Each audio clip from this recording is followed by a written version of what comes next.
मौर्य साम्राज्य के शांत हो जाने के बाद भारत अनेक छोटे छोटे राज्यों में बंट गया। कहीं शक, कहीं यूनानी वंशज, कहीं पार्थियन, और अंत में उत्तर पश्चिम में कुषाणों का उदय हुआ। कनिष्क का शासन केवल राजनीतिक विस्तार नहीं था, वह भारत और मध्य एशिया के बीच एक पुल बन गया था। रेशम मार्ग उनके नियंत्रण में था, व्यापार बढ़ रहा था, और गंधार की कला में यूनानी आकृतियां भारतीय आध्यात्मिकता से मिलकर एक नई शैली का रूप ले चुकी थीं। इसी समय महायान बौद्ध धर्म अपनी शक्ति और पहचान को मजबूत करने लगा। दक्षिण में इसी के समानांतर सातवाहन अपने साम्राज्य की रचना कर रहे थे। उत्तर और दक्षिण के बीच व्यापार का धागा, गुफा विहारों का संरक्षण, और प्राकृत में एक विकसित शिलालेख परंपरा अजंता और कार्ले की गुफाएं, जिन्हें देखने पर आज भी मन स्तब्ध हो जाता है, इसी कड़ी की उपज थीं। भारतीय उपमहाद्वीप अब अनेक केंद्रों का देश बन चुका था। हर केंद्र अपनी संस्कृति, भाषा और कला को आगे बढ़ा रहा था। यही राजनीतिक और सांस्कृतिक बहुलता बाद में उत्तर भारत में एक नई शक्ति के लिए भूमि तैयार करती है। गुप्त साम्राज्य। प्रारंभ में ये छोटे शासक थे, लेकिन धीरे धीरे परिस्थितियां अनुकूल होती गईं। विदेशी आक्रमण कमजोर पड़ चुके थे, व्यापारिक मार्ग बदल चुके थे, और स्थानीय शक्तियां उभरने लगी थीं। चंद्रगुप्त प्रथम ने लिच्छवी राजकुमारी से विवाह किया। इससे उन्हें प्रतिष्ठा और राजनीतिक वैधता की शक्ति मिली। यही गुप्त युग की शुरुआत थी।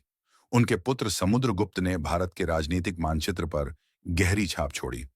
उनकी विजय यात्राएं, जिनका वर्णन प्रयाग स्तंभ लेख में मिलता है, केवल शक्ति का प्रदर्शन नहीं थी, वे भारत की विविध राजनीतिक व्यवस्थाओं से संवाद भी थीं।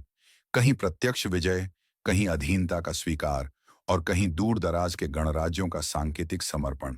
समुद्रगुप्त जितने कुशल योद्धा थे, उतने ही संगीत और कला के प्रेमी भी। लेकिन गुप्त साम्राज्य का स्वर्णिम शिखर तब आया जब चंद्रगुप्त द्वितीय विक्रमादित्य सत्ता में आए। पश्चिम में शक शक्तियां पराजित हुईं, व्यापारिक मार्ग खुल गए, और उज्जैन जैसे महान नगरों का प्रभाव बढ़ा। यह वही समय था जब साहित्य, कला, विज्ञान तीनों अपनी ऊंचाई पर पहुंचे। कालिदास की रचनाएं, आर्यभट्ट का खगोल गणित, अजंता की अद्भुत चित्रशैली, सब कुछ मिलकर इस युग को एक अद्वितीय चमक देते हैं, जिसे बाद में स्वर्ण युग कहा गया। गुप्त शासन मजबूत था, लेकिन अत्यधिक केंद्रीकृत नहीं। स्थानीय अधिकारियों को अधिकार दिए गए, भूमिदान बढ़ने लगे, विशेषकर ब्राह्मणों और धार्मिक संस्थाओं को। यही भूमिदान धीरे धीरे स्थानीय शक्तियों को बढ़ाने लगे, और साम्राज्य के भीतर एक प्रकार की जमींदारी प्रवृत्ति उभरने लगी। 5वीं शताब्दी में उत्तर पश्चिम से हूणों का आक्रमण हुआ, और यह गुप्त साम्राज्य के लिए एक भारी चोट साबित हुआ। व्यापार बाधित हुआ, सोने की उपलब्धता घटी, और साम्राज्य छोटे छोटे भागों में टूटने लगा।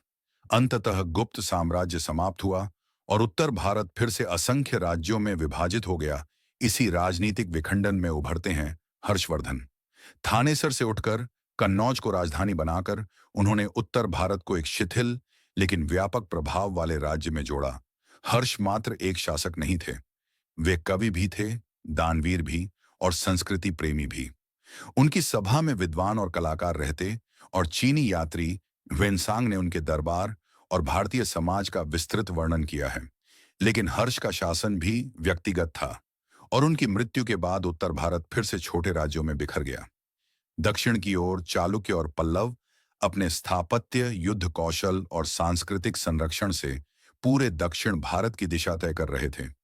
बादामी के चालुक्यों की गुफाएं, पत्तड़क्कल के मंदिर, और कांची के पल्लवों द्वारा निर्मित महाबलीपुरम के अद्भुत निर्माण प्राचीन भारतीय स्थापत्य कला को नया आकार देते हैं।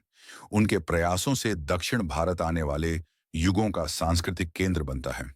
इस तरह प्रागैतिहासिक दौर के घूमते फिरते मानव से लेकर हर्ष के काल के बहुरंगी भारत तक, ये पूरी यात्रा भारत की निरंतर बदलती, फैलती और विकसित होती आत्मा का परिचय है। यह कहानी सिर्फ साम्राज्यों की नहीं, बल्कि मनुष्य की है, जिसने जंगलों से शहरों तक, मिट्टी के घरों से महलों तक, छोटे समूहों से महान सभ्यताओं तक की राह खुद बनाई। यही है भारत का प्राचीन अध्याय,